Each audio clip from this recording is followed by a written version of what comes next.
Avant d'en venir au point concernant la mission à Séville, particulièrement la participation à la conférence sur le financement du développement, je voudrais aborder un thème lié à l'actualité nationale concernant les pertes en vies humaines que nous avons déplorées consécutivement à l'intervention de la police au niveau de Rosso et au niveau de Cambérène. Rappeler que sur le plan des principes,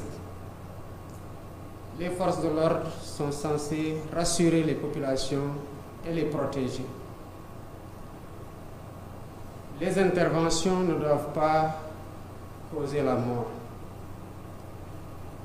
Et surtout,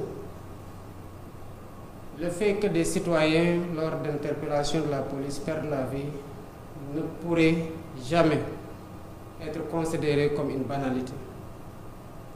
Sous ce rapport, les enquêtes sont en train d'être faites en toute impartialité pour situer les responsabilités, quel qu'en soit le niveau, et appliquer avec toute la vigueur et la froideur qui sied les sanctions qui s'imposent.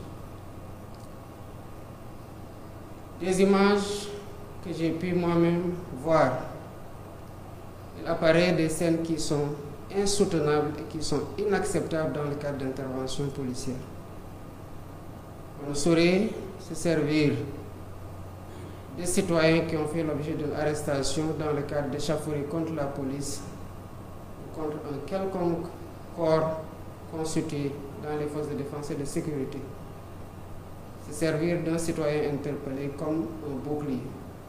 Cela ne ressort pas des règles d'engagement des forces de défense et de sécurité sur le terrain.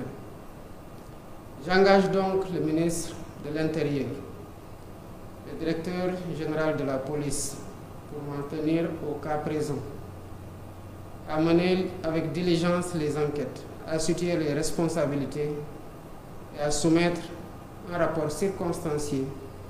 Et si des sanctions s'imposent, d'y aller avec toute la fermeté qu'il faut pour que ces cas puissent servir d'exemple et que plus jamais la mort dans les commissariats ou à l'occasion d'interventions qui peuvent être maîtrisées ne puisse pas être acceptée comme relevant de la normalité.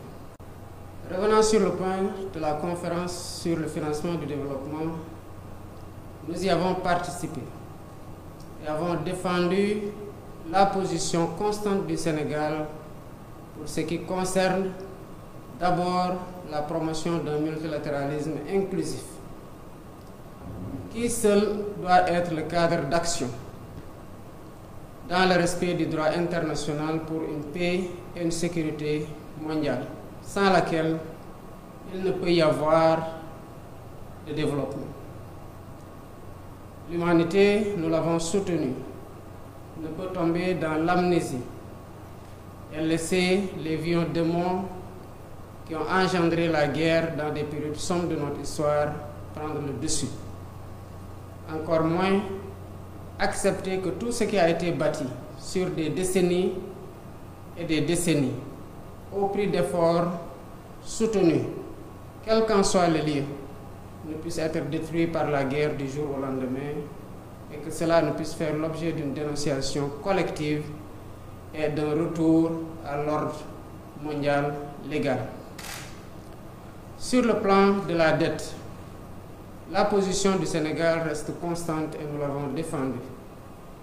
Les conditions dans lesquelles les pays les moins avancés ou les pays en développement, comme on l'appelle aujourd'hui, s'endettent, ne s'accommodent pas d'un financement des priorités, puisque derrière tout ce qui est amassé en termes de ressources intérieures, y compris même souvent les ressources qui sont acquises par la voie de l'endettement, servent souvent en priorité pour garder la crédibilité de la signature du pays, à financer, à rembourser en priorité cette dette et les intérêts de la dette, au lieu de financer les secteurs clés, à savoir la santé, l'éducation et la promotion de l'emploi des jeunes et l'autonomisation des femmes.